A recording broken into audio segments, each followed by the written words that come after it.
All right, breaking news. Good evening, everybody. Governor Polis right now issuing a statewide stay-at-home order. It starts tomorrow morning.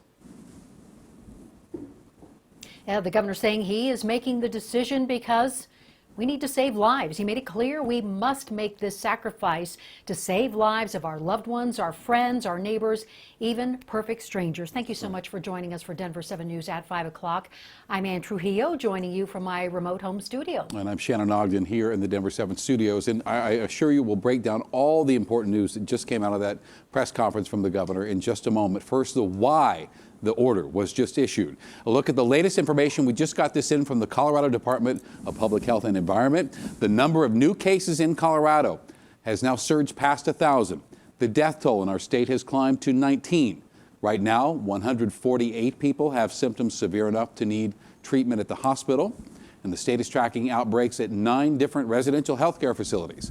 36 counties now are affected, and that's why this new statewide health order is so key.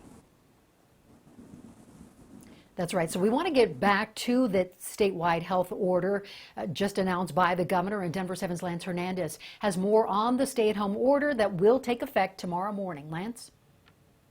Well, the governor said that those numbers continue to The governor said those numbers continue to increase. As you mentioned, there have been 19 deaths so far. He mentioned that he's asked President Trump for a disaster declaration in Colorado, similar to what the president has done for California and New York. He also said that he was asking for a statewide or issuing a statewide stay-at-home order going beyond the metro area to every border of Colorado. Let's listen in.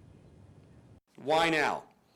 Look, we requested that Coloradans follow this step, and we cut down workplace density. And while social isolation has increased and distancing has increased, it's not yet reached the number that we need to save lives and contain the spread of the virus, which is why we are resorting to this measure, this extreme measure at this time, to make sure that people know that they need to stay in their homes whenever possible.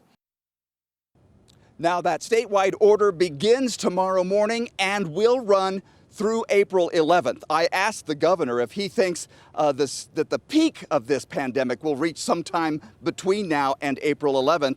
And he said if numbers start going down and they can end these drastic measures earlier, they will do that. He also said if they need to extend them, they will consider doing that as well. He also mentioned that he's asking municipalities to suspend the plastic bag fees because he doesn't want people to not be able to access plastic bags in this time of need. He also said that he expects hospitals to need more personal protective equipment, more ventilators. He said they're working to try to get more ventilators from vendors around the country and from around the world. He also said the testing backlog has been eliminated, and he mentioned that CU and CSU are going to be testing protective gear to make sure that it can pass, because he said the backlog for testing is just too long.